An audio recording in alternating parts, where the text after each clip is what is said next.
Kangana Ranaut lifestyle, biography and life story.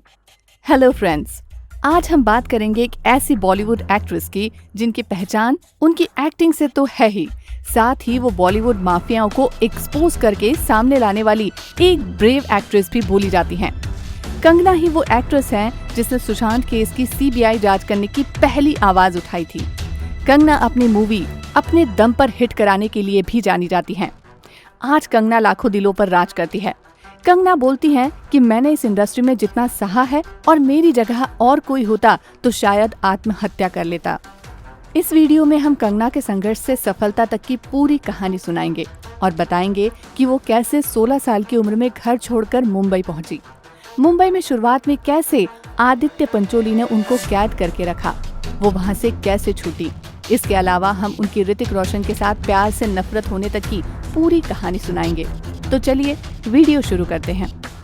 Kangana Ranaut का जन्म 23 मार्च 1987 को हिमाचल प्रदेश के भामला नामक शहर में हुआ। वो एक अच्छे फैमिली बैकग्राउंड से बिलोंग करती हैं। कंगना के दादाजी एक IAS अधिकारी थे। कंगना के पिता का खुद का बिजनेस है और उनकी माँ एक गवर्नमेंट टीचर हैं। इन सब के अलावा कंगना की एक बड़ी बहन है जिनका नाम रंगोली है और एक छोटा भाई है जिसका नाम अक्षत है। कंगना बचपन से ही काफी जिद्दी स्वभाव की लड़की रही है। कंगना बताती हैं कि बचपन में मेरे पापा भाई के खेलने के लिए गन और मेरे खेलने के लिए डॉल लाया करते थे। कंगना डॉल नहीं लेती थी और अपने पिताजी से पूछती थी कि मेरे साथ ऐसा भेदभाव क्यों किया जा रहा है।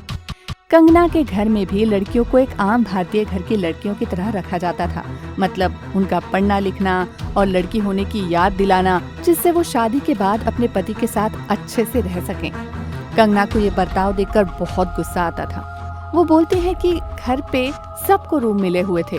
जब मैंने पूछा मुझे रूम क्यों नहीं दिया तो घर वाले बोलते थे तुम रूम का क्या करोगी, तुम्हें तो पराए घर जाना है। कंगना बचपन से ही पढ़ाई में बहुत अच्छी थी। वो एक डॉक्टर बनना चाहती थी। स्कूलिंग के दौरान एक बार जब वो 16 साल की थी, उनके स्कूल में एक इवेंट ऑर्गेनाइज हुआ। उस इवेंट में कंगना को फेस ऑफ ईयर का प्राइज मिला। उन्होंने कंगना से बोला कि TVC आपके साथ शूट करना चाहते हैं। कंगना को शूट के लिए मुंबई जाना था। कंगना ने ये बात अपने घर पर बोली तो सब ने मना कर दिया, लेकिन कंगना को हर हाल में जाना था। कंगना की जिद पर कोई भी घर वाले राजी नहीं हुए, इसलिए कंगना ने 16 साल की उम्र में अपना घर छोड़ने का फैसला कर लिया, क्योंकि उनको अपने दम पर कुछ करना था। लेकिन घर वाले साथ नहीं दे रहे थे। कंगना TVC शूट के लिए मुंबई आ गई। कंगना बोलती हैं, मैं मुंबई अपने दम पर आई हूँ। TVC के शूट के बाद कंगना अपने घर तो नहीं जा सकती थी, तो वो दिल्ली अपनी एक फ्रेंड के यहाँ चली गई। दिल्ली में उन्होंने मॉडलिंग की और ऑडिशन दिए, जहाँ उन्हें एक इंटरनेशनल एजेंसी ने हायर कर लिया। वहाँ रैंप पर उन्हें सुझाव दिया गया कि तुम बहुत खूबसूरत हो और परफेक्ट भी, तुम्हें फिल्मों में ट्राई करना चाहिए। कंगना का भी कहीं न कहीं यही इरादा था। कुछ ही दिन के बाद कंगना दिल्ली से मुंबई आ गई।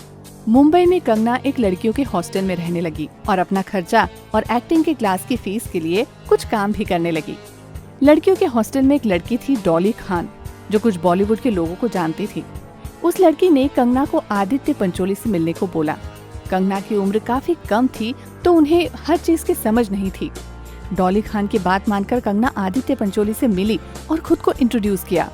आदित्य ने कंगना से बोला अपना नंबर दे दो, तो कंगना ने उसको अपना नंबर दे दिया। कंगना बताती हैं कि वो मेरे लिए एक मनहूस दिन था। आदित्य पंचोली फिल्मों में ज्यादा हिट नहीं थे, लेकिन उनकी जड़ें फिल्म इंडस्ट्री में काफी मजबूत थीं। ऐसा ही चलते चलते 3-4 महीने हो गए। 3-4 महीने बाद कंगना को एक मूवी में ब्रेक मिला। ये मूवी थी अनुराग बासु की गैंगस्टर। जी हाँ दोस्तों, कंगना की पहली मूवी 2006 में आई थी। गैंगस्टर मूवी के डायरेक्टर अनुराग बासु को कंगना ने पूरी बात बता दी। इसके बाद अनुराग बासु ने कंगना की काफी मदद की। अनुराग और उनकी वाइफ कंगना को कई दिन अपने ऑफिस में छुपा कर रखते। ये मूवी करने के बाद कंगना ने उसका फ्लैट छोड़ के एक अलग रेंट पर घर ले लिया। अलग घर लेने के बाद भी कंगना का पीछा आदित्य पंचोली से नहीं छूटा। उसने कंगना के घर की डुप्लीकेट की बनवाई हुई थी। वो जब मर्जी हो तब कंगना के घर आता, उन्हें पार्टियों में ले जाता, अजीब अजीब तरह के नशे करवाता। आदित्य कंगना को ऐसे इंजेक्शंस देता जिससे वो मानसिक रूप से बीमार हो जाएं। कंगना बोलती हैं कि मैं मानसिक रूप से बीमार भी हो जाती थी, लेकिन अपने आप ही ठीक हो जाती थी। एक दिन कंगना आदित्य के घर उनकी वाइफ के पास पहुंची। उन्होंने आदित्य द्वारा किया गया सारा टॉर्चर बताया तो उनकी बीवी ने बोला कि हम आपकी कोई मदद नहीं कर सकते, हम लोग खुद उस इंसान से बहुत डरते हैं। कंगना ने बोला मैं पुलिस में जाऊंगी, तो आदित्य की पत्नी बोली आपको जो अच्छा लगे वो करो। फिर एक दिन कंगना रात को नशे की हालत में घर की खिड़की से कूदकर भागकर पुलिस स्टेशन पहुंची। उन्होंने पुलिस को सारी बातें बताई। पुलिस ने वहीं आदित्य पंचोली को बुलवा कर बोला कि तुम इस लड़की से दूर रहो, अगर इस लड़की को कुछ भी हुआ तो उसके जिम्मेदार तुम होगे। पुलिस की धमकियों के बाद आदित्य ने कंगना से दूरी बना ली। चलिए फ्रेंड्स, अब कंगना के फिल्मी करियर की बात करते हैं। उसके बाद बात करेंगे उनकी और ऋतिक रोशन की स्टोरी के बारे में। मुंबई आने से पहले कंगना ने दिल्ली में कुछ थिएटर्स में नाटक में काम किया। मुंबई आकर कंगना ने आशा चंद्रा ड्रामा स्कूल में एक्टिंग कोर्स किया। गैंगस्टर मूवी के लिए जब वो ऑडिशन देने गईं, तो उनका ऑडिशन बहुत अच्छा रहा, पर जो मूवी में रोल था वो एक बच्चे की माँ का था। मूवी के प्रोड्यूसर महेश भट्ट ने कहा कि तुम अभी इस रोल के लिए छोटी हो। फिर इस रोल के लिए चित्रांगदा को साइन किया गया, पर पर्सनल कारणों की वजह से चित्रांगदा वो मूवी नहीं कर पाई। इसके बाद कंगना को इस रोल को प्ले करने के लिए बुला लिया गया। अगर आपने गैंगस्टर मूवी देखी है तो आपने देखा होगा उनका रोल काफी मुश्किल था और 17-18 साल की एक्ट्रेस के लिए ये रोल काफी चुनौती भरा भी था। लेकिन कंगना ने इस रोल को ऐसे निभाया जैसे कि वो सच में 19 साल की नहीं बल्कि 28-30 साल की एक औरत है। इस रोल से कंगना को बहुत तारीफ मिली और मूवी बॉक्स ऑफिस पर भी हिट हुई। इस रोल के लिए कंगना को बेस्ट फीमेल डेब्यू का अवार्ड भी मिला। इसके बाद कंगना ने अनुराग बासु की फिल्म वो लम्हे में काम किया। कहा जाता है कि ये फिल्म एक्ट्रेस परवीन बॉबी के जीवन पर आधारित है। इस फिल्म में काम करते हुए कंगना कैरेक्टर में इतनी घुस गई थी कि उन्हें भी परवीन की तरह खालीपन महसूस होने लगा। ये मूवी जिसने भी देखी अच्छी बताई, पर फिर भी ये मूवी बॉक्स ऑफिस पर फ्लॉप हुई।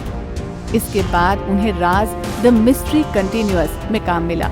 वो जब ये फिल्म कर रही थी तब द इंडियन एक्सप्रेस में एक आर्टिकल छपा जिसमें ये बताया गया कि कंगना उसी तरह की फिल्में कर रही हैं जिसमें कैरेक्टर को दिमागी संबंधी बीमारी हो। अपने करियर को स्टेबल करने के लिए उन्हें अपनी पब्लिक इमेज बदलना बहुत जरूरी है। 2011 में आई उनकी फिल्म तनु वेड्स मनु सुपरहिट साबित हुई। इस फिल्म में बॉक्स ऑफिस पर 70 करोड़ का बिजनेस किया। इस फिल्म के बाद उनको एक सुपरस्टार बोला जाने लगा। इस फिल्म के बाद उनकी कुछ फिल्म फ्लॉप रही, लेकिन तनु वेड्स मनु रिटर्न्स और क्रिश 3 उनकी सुपरहिट रही। लेकिन सक्सेस की बुलंदियों पर कंगना तब पहुंच गई जब उन्होंने अपने जीवन की सबसे बेहतरीन फिल्म की। ये मूवी थी क्वीन। क्वीन मूवी जिसने भी देखी वो कंगना के अभिनय का कायल हो गया। वहीं से कंगना बॉलीवुड की क्वीन बोले जाने लगी। कहा जाता है कि कंगना ने राकेश रोशन की फिल्म क्रिश 3 में काम करने से मना कर दिया था, क्योंकि फिल्म काइट्स में उनको वादा करने के बावजूद बहुत छोटा रोल दिया गया था।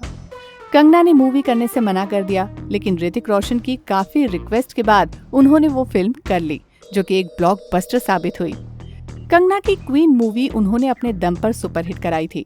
इसके लिए कंगना को बेस्ट एक्ट्रेस का नेशनल अवार्ड और फिल्म फेयर अवार्ड भी मिला। फिल्म तनु वेड्स मनु में कंगना का सेकंड रोल काफी चैलेंजिंग था, क्योंकि सेकंड रोल में उन्हें हरियाणा की एक एथलीट बनना था। इस रोल के लिए कंगना ने हरियाणवी सीखी। ट्रिपल जंप की ट्रेनिंग मिली। इस फिल्म के रिव्यू काफी शानदार आए। लोग बोल रहे थे कंगना द्वारा प्ले किए गए दोनों किरदारों में वो बिल्कुल अलग अलग रही हैं। ऐसा बिल्कुल भी नहीं लग रहा था कि कंगना ने ही दोनों रोल प्ले किए। कंगना की film Manikarnika the queen of Jhansi के लिए भी उन्हें शुरुआत में काफी मुश्किलों का सामना करना पड़ा। इस फिल्म के डायरेक्टर क्रिश बीच में ही फिल्म का डायरेक्शन छोड़कर चले गए। कंगना ने इस फिल्म को डायरेक्ट करने का भी काम किया। सोनू सूद भी इस फिल्म में काम करने वाले थे, लेकिन डेट्स न मिलने के कारण वो नहीं कर पाए।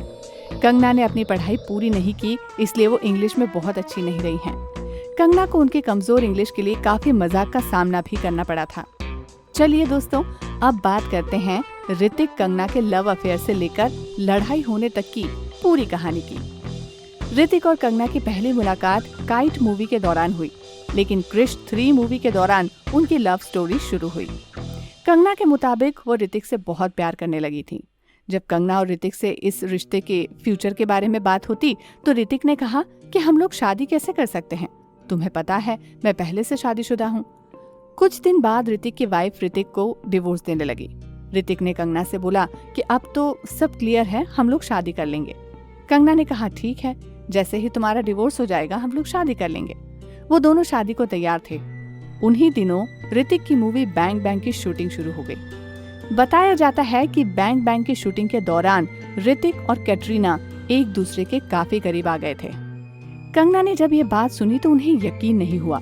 उसी टाइम वैलेंटाइन डे आया तो ऋतिक ने कंगना को एक भी कॉल नहीं किया। कंगना को शक हुआ तो वो खुद को ऋतिक से बात करने से नहीं रोक पाई। कंगना ने बोला कि वैलेंटाइन डे है, तुम्हें मुझे कॉल नहीं किया। तो ऋतिक ने बोला वैलेंटाइन डे है तो तुम्हें कॉल क्यों करूंगा। कंगना ने बोला ये तुम कैसी बात कर रहे हो, हम लोग शादी करने वाले हैं। तो ऋतिक ने कहा कि शादी वादी तो तुम भूल जाओ, ये बताओ तुमने हमारे रिश्ते के बारे में किस किस को बताया है। कंगना ने कहा कि मैंने तो किसी को नहीं बताया है। फिर ऋतिक ने कहा बताना भी मत और शादी वादी भूल जाओ। कंगना के लिए ये टाइम काफी मुश्किल था। वो कई रातों में सो नहीं पाती थी और कभी कभी बहुत रोती थी। कंगना बोलती हैं कि उन्होंने ऋतिक से बहुत प्यार किया था। कई दिनों बाद खुद को संभाल कर वो फिर से शूटिंग पर जाने लगी। उसी टाइम उनकी क्वीन मूवी रिलीज हुई जो एक सुपर हिट फिल्म थी। कंगना की लाइफ में ऋतिक ने फिर से आना चाहा, पर कंगना के तीखे सवालों से ऋतिक को काफी गुस्सा आ जाता था। ऋतिक की पत्नी से डिवोर्स के बाद ऋतिक और कंगना का फिर से पैचअप हुआ, पर यह रिश्ता ज्यादा आगे नहीं जा सका। कंगना बताती है कि ऋतिक एक ड्रग एडिक्ट भी थे। वो जिन पार्टियों में जाया करते थे वहाँ से नशा नदी की तरह बहता था। कंगना बोलती हैं कि ऋतिक ने पब्लिकली ये कभी नहीं माना कि वो मेरे साथ रिश्ते में हैं। ऋतिक को डर था कि कंगना कहीं अपनी तरफ से इस रिश्ते को लोगों को न बता दे, इसलिए ऋतिक ने पहले ही कंगना के बहुत से ईमेल पब्लिक कर दिए और बोला कि कंगना उन्हें मेल भेजा करती थी। इन मेल पर कंगना ने कहा कि इनमें कुछ ही मेल मेरे द्वारा लिखे गए थे, बाकी सब फेक थे। ऋतिक केवल मुझे बदनाम करना चाहते हैं। ऋतिक से प्यार के बाद उनकी लड़ाई से वो मानसिक रूप से बीमार हो गई थी। कंगना ने एक इंटरव्यू में बोला कि जितना ये लोग बाहर से अच्छे दिखते हैं उससे कहीं ज्यादा ये इंडस्ट्री वाले अंदर से गंदे हैं। ये लोग दिखते अलग हैं लेकिन हकीकत कुछ और होती है। इनमें अच्छे इंसान बहुत कम मिलेंगे। ज्यादातर माफिया का फायदा उठाने वाले और नीचा दिखाने वाले लोग हैं। तो दोस्तों चलिए कंगना के बारे में कुछ और इंटरेस्टिंग बातें जान लेते हैं। कंगना की बड़ी बहन पर देहरादून में 2 गुंडों ने एसिड फेंक दिया था, जिसकी वजह से उनके चेहरे, सीने और गले पर गहरे घाव हो गए थे और उनकी एक आंख लगभग खराब हो गई थी। कंगना के सिस्टर की 57 सर्जरी के बाद उनके चेहरे को काफी हद तक ठीक किया गया है। कंगना ने ही मुंबई लाकर उनका इलाज करवाया। कंगना के सिस्टर अभी भी कंगना के साथ रहती हैं और मैनेजर की तरह उनके सारे काम देखती हैं। कंगना कहती हैं कि मुझे मेरी आम लड़की से सुपरस्टार बनाने तक की पूरी कहानी पर गर्व है। कंगना बचपन में पढ़ाई में बहुत अच्छी थी, इसलिए उनके ऊपर घर वालों ने काफी पैसा डाल दिया था। कंगना अपने स्कूलिंग के दौरान फेल भी हो गई थी। कंगना ने अपना स्कूल खत्म करने के बाद एक्टिंग में करियर बनाने के लिए 1 साल मांगा, लेकिन उनके घर वाले बिल्कुल भी तैयार नहीं थे। उसके बाद वो घर वालों की बिना मर्जी के टीवी शूट के लिए चली गई। कंगना ने जब अपना घर छोड़ा तब उनके पास केवल 10,000 रुपए थे, जो उन्हें उनके दादाजी ने दिए थे। कंगना जब दिल्ली में थिएटर कर रही थी तो उनके थिएटर टीचर ने बोला कि उन्हें फिल्मों में ट्राई करना चाहिए। कंगना को शुरुआत में काफी रिजेक्शन का सामना भी करना पड़ा। उनसे कोई बोलता था कि तुम्हारे डिम्पल नहीं है, तो कोई उन्हें हेयर अच्छे नहीं बताकर रिजेक्ट कर देता था। कंगना की फैमिली ने उनके सपनों में कभी साथ नहीं दिया, लेकिन जब कंगना की पहली फिल्म गैंगस्टर रिलीज हुई तो उनके फैमिली वालों ने अपने टाउन में मिठाई बंटवाई। कंगना को कुकिंग का बहुत शौक है। कंगना का सपना है कि एक दिन उनका खुद का कैफे होगा। कंगना जब लड़कियों के हॉस्टल में थी तो उन्हें सिगरेट पीने की आदत लग गई थी। बाद में उन्होंने सिगरेट पीना छोड़ दिया। कंगना रनौत ने ये तय किया कि वो अब ऐसी मूवी नहीं करेंगी जिसमें उन्हें लीड एक्टर से कम पैसा मिले। कंगना को कोई इंटरेस्ट नहीं था कि वो किसी बड़े एक्टर के साथ काम करें। उन्हें सिर्फ अच्छे रोल प्ले करने में इंटरेस्ट था। कंगना ने कुछ फिल्मों में काम किया और उसके बाद यूएसए में 3 महीनों का फिल्म मेकिंग का कोर्स किया। ऐसा उन्होंने तब किया जब उन्हें लगा कि उनकी फिल्में ज्यादा नहीं चल रही हैं। कंगना को फैशन का बहुत शौक है। जब एक बार कंगना ने 50,000 का डिजाइनर ड्रेस खरीदा तब उनके अकाउंट में केवल 50,000 रुपए ही थे। कंगना ने ड्रेस खरीदने के लिए अपना बैंक अकाउंट खाली कर दिया। कंगना को लिखने का भी काफी शौक है। कंगना को शायरी लिखना काफी पसंद है। कंगना को मणिकर्णिका मूवी के लिए वजन बढ़ाना था। उस टाइम कंगना ने उस किरदार को प्ले करने के लिए दूध और अंडों का काफी सेवन किया था। कंगना ने मणिकर्णिका मूवी में सारे स्टंट सीन खुद किए हैं। कंगना की मूवी रिवॉल्वर रानी की शूटिंग चंबल में हुई थी। चंबल में एक बार वो डाकुओं के गन पॉइंट पर थी, पर कैसे भी करके बच गईं। कंगना ने उनकी सुपरहिट फिल्म क्वीन में खुद ही डायलॉग लिखे थे। कंगना बोलती हैं कि ज्यादातर अवार्ड फंक्शंस फ्रॉड होते हैं। वो शुरुआत में जाती थी, लेकिन अब उन्होंने जाना छोड़ दिया है। वो बोलती हैं कि अब अगर उन्हें ऑस्कर भी मिलेगा तो वो भी लेने नहीं जाएंगी। वो सिर्फ नेशनल अवार्ड जो दूरदर्शन पर आते हैं उनमें जाएंगी। कंगना ने 3 नेशनल अवार्ड जीत रखे हैं। अगर आपको लगता है आपकी लाइफ में काफी मुश्किलें हैं, तो आपको कंगना की स्टोरी बार बार सुननी चाहिए। कंगना ने मुश्किलों को कभी अपने आप पर हावी नहीं होने दिया। शायद इसीलिए वो हर मुश्किल से निकलकर खुद को साबित कर देती। तो दोस्तों, अगर आपको हमारा वीडियो पसंद आया हो तो इसे लाइक शेयर जरूर करें और हमारे चैनल को सब्सक्राइब करें। धन्यवाद।